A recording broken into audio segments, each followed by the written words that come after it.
There is something happening in your life right now that you cannot fully explain, a feeling that has been sitting quietly beneath every ordinary moment of your day. A sense that something is about to shift, that something is already shifting, even though you cannot yet see where.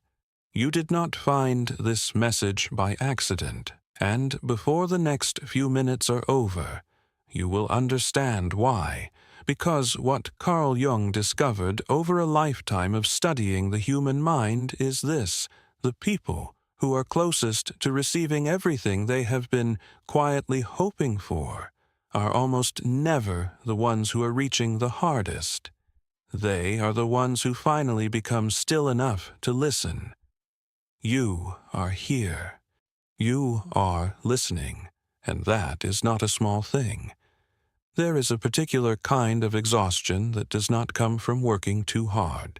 It comes from waiting, from carrying something you cannot name, from sensing that the life you are supposed to be living is close, so close you can almost feel the warmth of it. But something keeps standing between you and it, and you do not know what that something is. Carl Jung called this the unexamined life.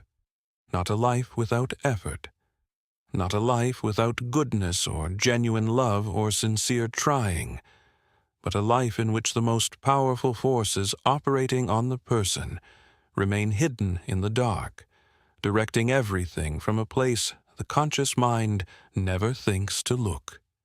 You have been trying to solve the problem from the outside. The new goal, the new plan, the new version of yourself you promised you would finally become. And yet something remains, something persists. Jung spent decades asking why, and what he found changed everything. The part of you that you are aware of, your thoughts, your intentions, your carefully constructed self-image, is not the part of you that is actually running your life. Jung understood this before the rest of the world was ready to hear it.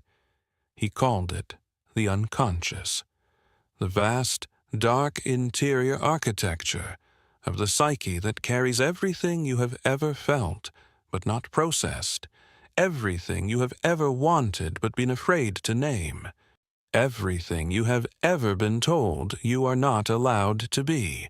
And here is the truth that only 1% of people are willing to sit with long enough to actually receive. What is living in your unconscious is not your enemy. It is the most honest version of you that exists. The parts of you that were never given permission to exist in the daylight did not disappear. They went underground. They became what Jung called the shadow, not the darkness in the frightening sense, but the hidden reservoir of everything real, everything raw, everything that has been waiting for you to stop pretending it is not there, and the shadow does not wait patiently forever. It speaks through the patterns you cannot explain, through the relationships that keep ending the same way, through the dreams that feel more true than your waking life, through the ache you feel when you look at someone else's life and think, that was supposed to be mine. That feeling is not jealousy. That feeling is recognition.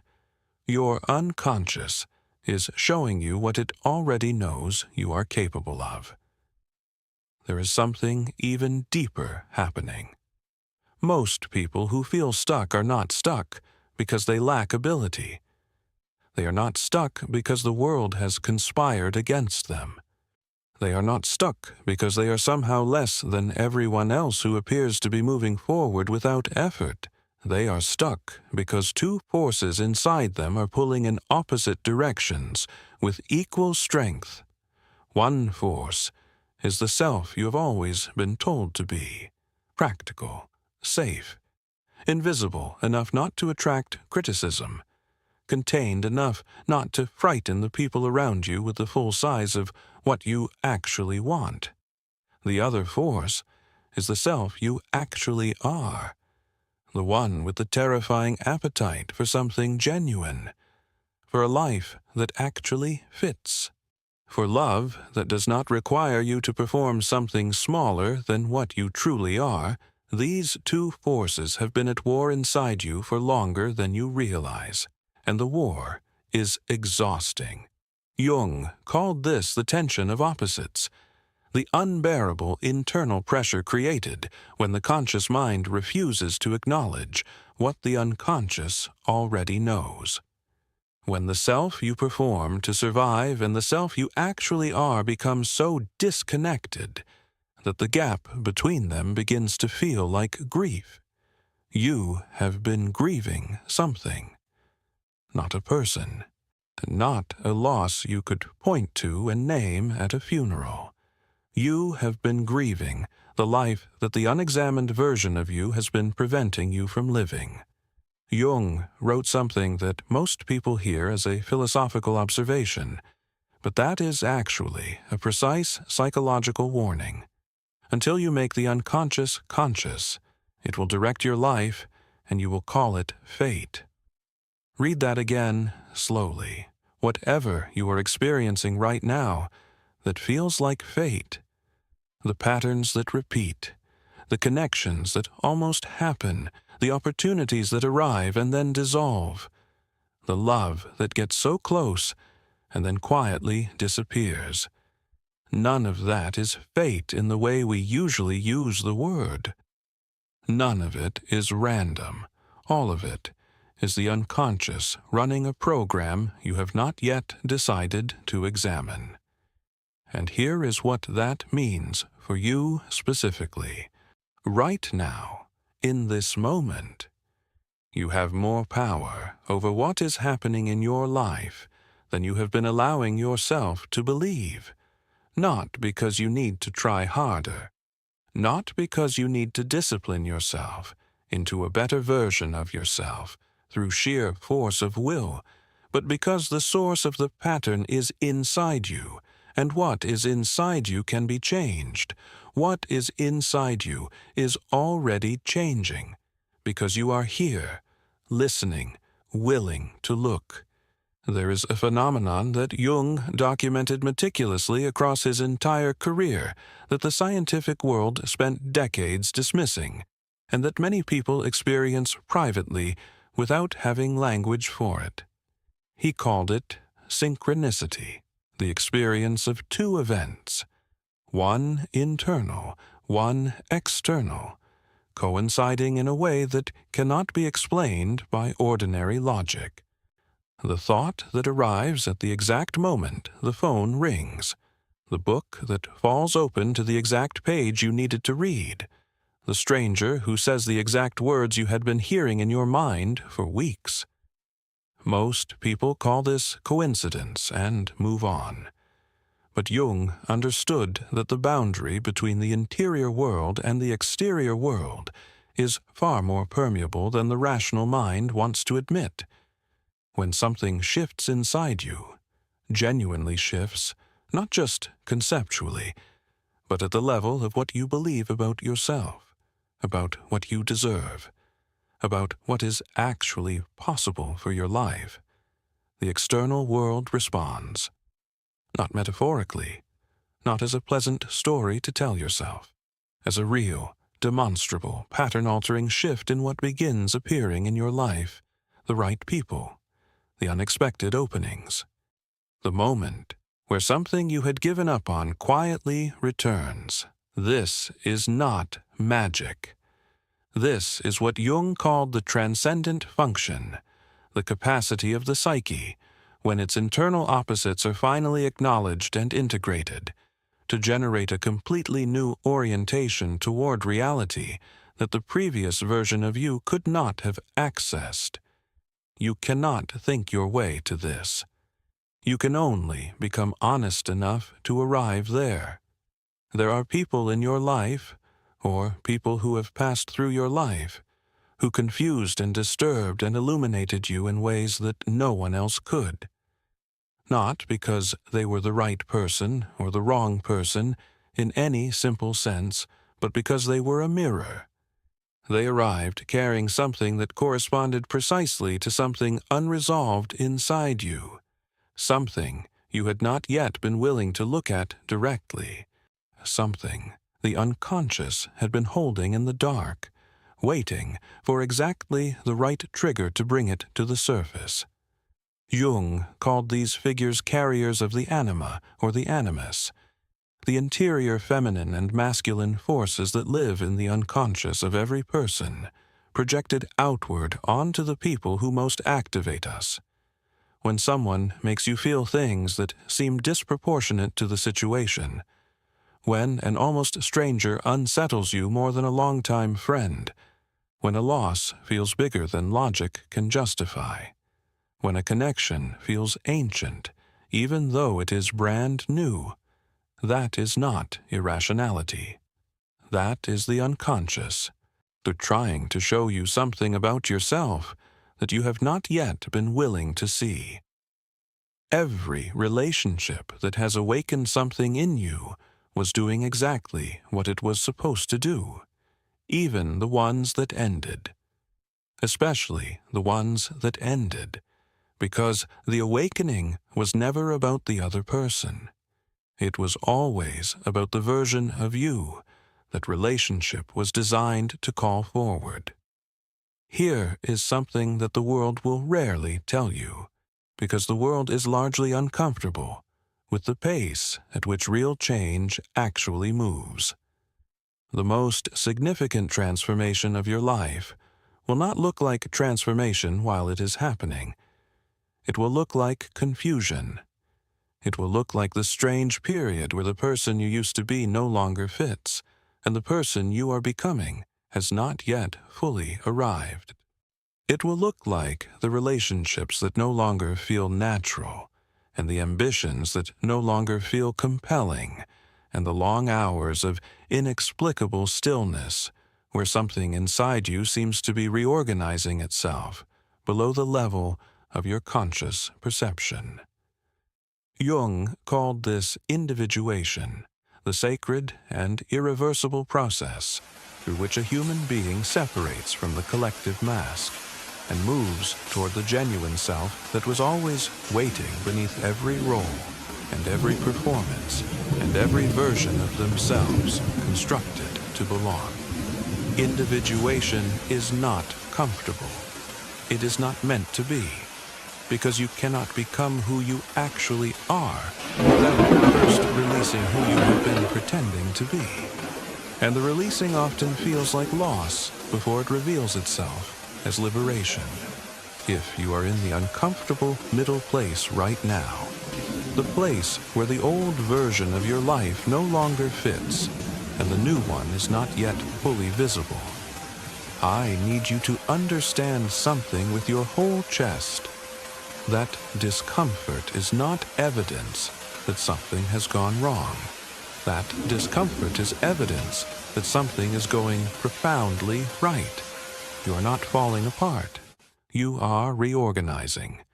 This is the part where I need to say something that will feel counterintuitive. Stop chasing the outcome.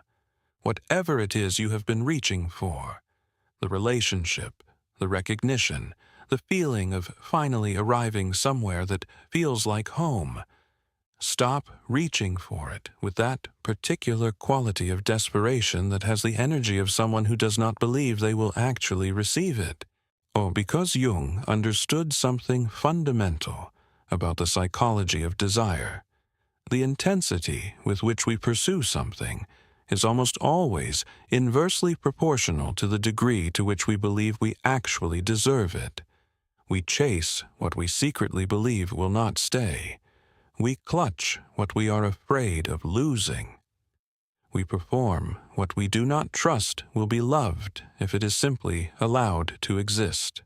The shift that changes everything is not a shift in strategy. It is a shift in what you believe about your own worth. When you begin carrying yourself as someone who expects to receive good things, not arrogantly, not performatively, but in the quiet, cellular way of someone who has finally made peace with their own deserving, the entire quality of what approaches you in life begins to change. This is not positive thinking. This is depth psychology. This is what it looks like when the unconscious and the conscious finally stop fighting each other and begin moving in the same direction. Leave the number 111 in the comments if something in this message is landing somewhere real in you. In Jungian symbolic understanding, 111 represents the first genuine interior awakening, the specific moment when a person stops outsourcing their sense of worth and begins recovering it from within. Jung wrote about the shadow with extraordinary care, because he understood that the Western world had made a catastrophic error in its relationship to darkness, treating the shadow as something to eliminate, to overcome, to be ashamed of, and suppress. But Jung saw something that most people never discover. He called it the gold in the shadow. Every quality you have been most ashamed of, most anxious to hide, most desperate to correct, every one of those qualities has a counterpart, a strength that was always living inside the same emotional territory, the sensitivity you have spent your life apologizing for. That sensitivity is the source of the depth of connection you are capable of, a depth that most people will never access. The intensity of feeling that has gotten you labeled as too much, that intensity is the fuel of the creativity and the passion and the loyalty that the right people in your life will one day experience as an extraordinary gift. The way you notice everything, feel everything, carry everything, the thing that exhausts you about yourself, that is not a flaw in your design. That is the design. You were not created to be less. You were created to be more, and then placed in a world that was not always ready for it. Leave the number 444 in the comments, in the symbolic language that Jung worked with throughout his life. 444 represents the stable and enduring interior foundation that becomes available when a person finally stops fighting the truth of who they are and begins building their life from that truth instead. There is a version of you that already exists, not a future version you must earn through sufficient improvement, not a perfected version that waits on the other side of all your healing, but a version of you that is already complete, that has always been complete, that is simply waiting for your conscious mind to stop blocking access to it. Jung called this the self with a capital S, the organizing center of the entire psyche, the deepest and most authentic expression of what a person actually is beneath every layer of conditioning and fear and performance. The self does not need you to be better before it will allow you to live fully. The self is not withholding your life from you as a reward for sufficient growth. The self is available right now, in this exact moment, with every unresolved question still present, with every old wound not yet fully healed, with every imperfect and honest and still figuring it out version of you fully intact. The only path to it is inward, not through more analysis, not through more self-improvement, not through the accumulation of psychological frameworks and therapeutic insights, through presence, through the simple, radical, completely countercultural act of being willing to experience who you actually are, right now and in this moment, without immediately reaching for something to fix. Your vision will become clear only when you can look into your own heart. Who looks outside, dreams. Who looks inside, awakens. Carl Jung. You have been looking outside for a very long time. for proof that you are enough, for evidence that the life you are sensing at the edges of your imagination is actually available to you, for someone to finally acknowledge the full weight of what you have been carrying and tell you that it makes sense. So let me tell you now, directly. It makes sense. All of it makes sense. The exhaustion makes sense. The hunger for something genuine makes sense.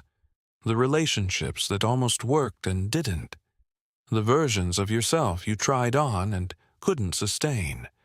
The long seasons of apparent stillness that felt like failure and were actually the profound underground preparation that always precedes real emergence. All of it makes sense, and none of it means what you were afraid it meant. Jung spent his life documenting something that the modern world finds genuinely uncomfortable to sit with, that we are not alone in this process. Not in the romantic sense, not in the religious sense necessarily, but in the precise psychological sense that the unconscious itself, the vast, deep, intelligent architecture of the interior life, is not neutral.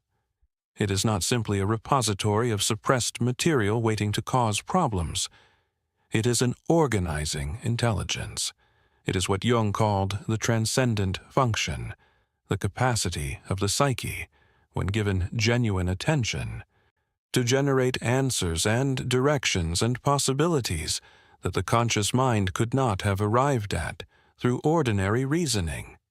When you stop long enough to listen to what is happening inside you, when you stop running from the difficult feelings and sit with them with the quality of honest attention that Jung modeled in his own inner work, something responds. Something that has always been there. Something that has been patiently holding the longer view of your life, the one you cannot see from inside the difficult chapter, the one that already knows that where you are is not where you will remain. You do not have to figure everything out. You do not have to see the whole map before you take the next step. You only have to become willing to take the step that is directly in front of you with the quality of trust that comes from finally understanding that the journey was always organized more intelligently than your fear allowed you to believe. Leave the number 528 in the comments. In the deeper symbolic framework that extends from Jung's archetypal understanding, 528 represents the resonance of genuine healing, the specific frequency of a heart that has stopped fighting its own experience and begun receiving the acknowledgement it has needed without knowing how to ask. From this moment forward, not someday, not once, you have figured everything out, not after you have done enough work to deserve it, but from this exact moment, you are allowed to stop being the version of yourself that is always bracing, the version that treats love as a performance review, the version that reads every silence as rejection and every imperfection as confirmation of the story that says you are not enough. That version of you was created in a specific context. It was built to protect you at a time when protection was necessary. It served its purpose with extraordinary faithfulness, and it is no longer required. Your natural state is not vigilance. Your natural state is not smallness or apology or the chronic mild anxiety of someone who has been living one step below what they actually are for longer than they can remember.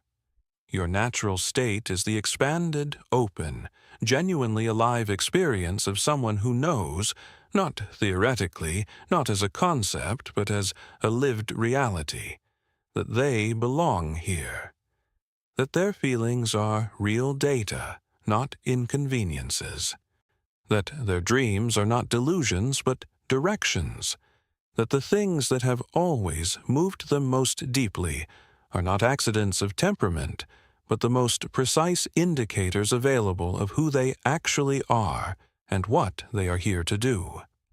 The privilege of a lifetime is to become who you truly are. Carl Jung, you have been on that journey for longer than you know. The invisible work has been happening, the underground preparation that looks from the outside like nothing. It has been producing something that is now very close to breaking through the surface. The emergence is not coming. The emergence is already beginning. And the only thing it requires from you now is what you have already, in this very moment, demonstrated you are capable of. The willingness to be still. The courage to look inward. The simple, sacred, extraordinary act of listening. You were not meant for a small life. You were not meant for the chronic constriction of living permanently below what you are. You were meant for the full experience of your own genuine existence, with all its depth and its hunger, and its remarkable, irreplaceable, one-of-a-kind way of perceiving and moving through the world. Welcome to yourself. You have been away for a long time. Something very deep in you has been waiting for your return. Subscribe to the Shadow Self, because this conversation has only just begun.